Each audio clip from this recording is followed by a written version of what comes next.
Днес ще направим едно видео относно Мерцедес и проблем с ключалките на волана.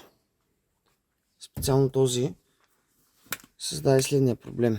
Това е ключалката, която седи на кормилния апарат. Ето какво представлява. Електрическа. Тук има букса. Самата ключалка седи ето тук.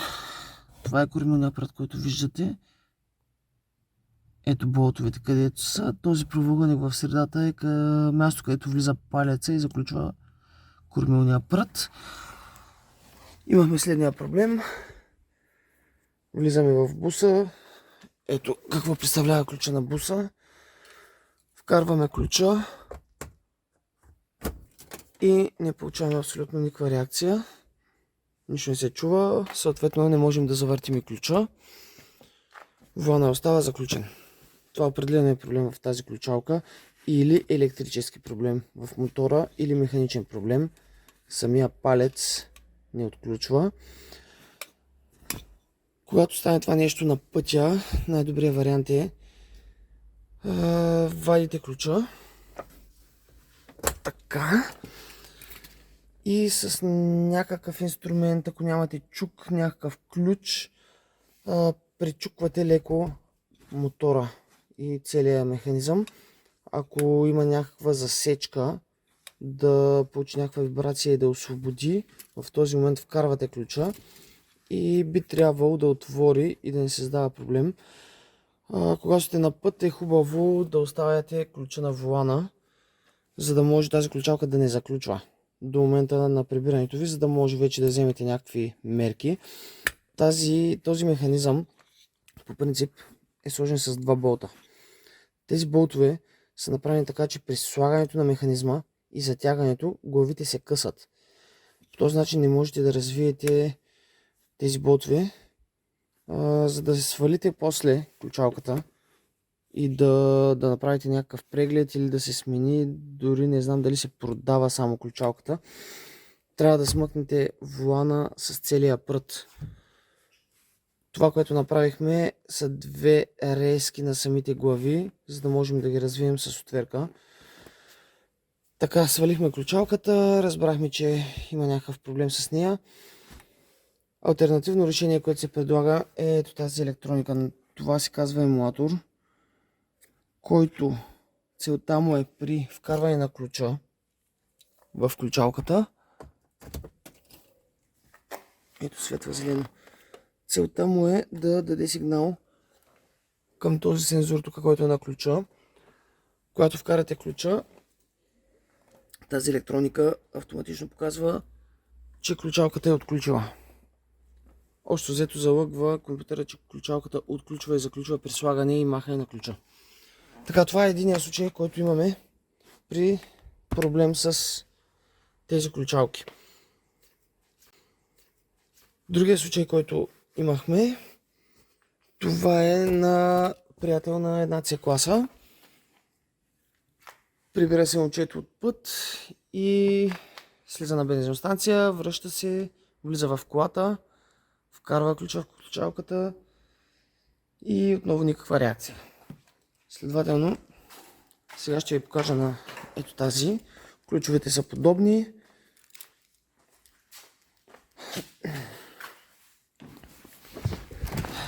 Така, когато влезете в колата и вкарате ключа, трябва да чуете този звук. Това означава, че ключалката в момента отключва. Когато извадите ключа, ключалката заключва. Не чуете ли този звук, определено имате проблем с ключалката или това нещо се казва гълтач. Има вътре сензор, който разбира кога вкарвате ключа, разпознава ключа. Единият вариант е ключалката да е направила някакъв проблем, другия вариант е този сензор тук да е създал проблем. В неговия случай беше станало следното. Момчето излиза от колата, вади ключа, не осъзнава, че при вадене на ключа ключалката не заключва. Това може да го установите, ако не сте обърнали внимание при завъртане на волана. Така, ако волана заключи, следователно ключалката е заключила. В неговия случай волана се въртеше свободно. Така, установихме, че ключалката при вадене на ключа е останала отключена. Така, има два варианта, в които можете да се справите с положението на пътя. Задължително трябва да установите, че ключалката е отключена. В този случай връщате обратно ключа в ключалката, за да можете да направите така, че състоянието да е било също в момента на създаване на проблема. Тоест, целта е да занулите самия компютър. Вкарвате ключа, за да може ключа е вкаран и ключалката е отключена. Ако изкарате ключа, ключалката разбира, че ключа го няма, но долу електрическата ключалка на компютъра е отворена. Тоест получават се две различни неща. Искаме да ресетнем компютъра. Става по два начина. Или трябва да извадите бушона, който отговаря за електрическите датчици по тези механизми, или откачате акумулатора. В някои случаи Mercedes има два акумулатора. Хубаво е да откачите и двата акумулатора, защото не знаете кой акумулатор общо взето отговаря за токовете на тези сензори. Когато откачите акумулатора, хубаво е да го оставите откачен за около 5 минути или повече. Задължително трябва да сте вкарали в случая ключа вътре. Ако извадите ключа, компютъра се обърква. Ключалката на първата долу е отключена.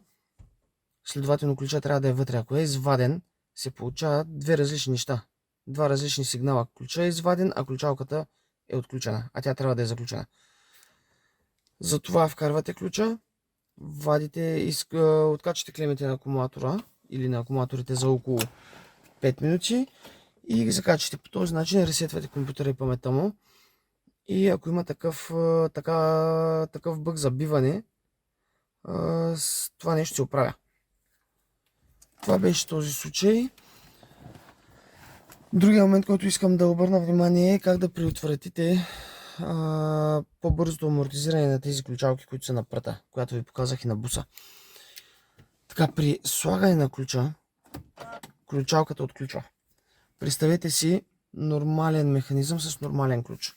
Когато извадите ключа и завъртите волана, така, волана обикновено, за да заключи, остава напънат на една страна.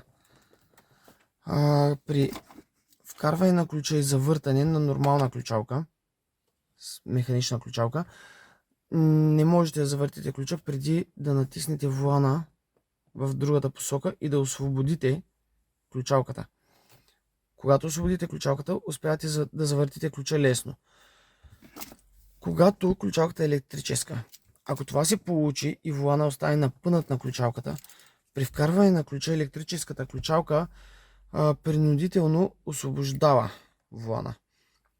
Това нещо създава допълнително напрежение на самата ключалка.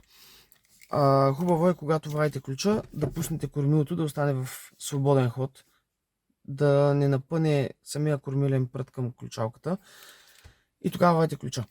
Ако заключи волана, е хубаво преди да вкарате ключа да освободите леко кормилото и тогава да го вкарате. По този начин преодолявате това съпротивление, което има на самата електрическа ключалка и по този начин и удължавате живота.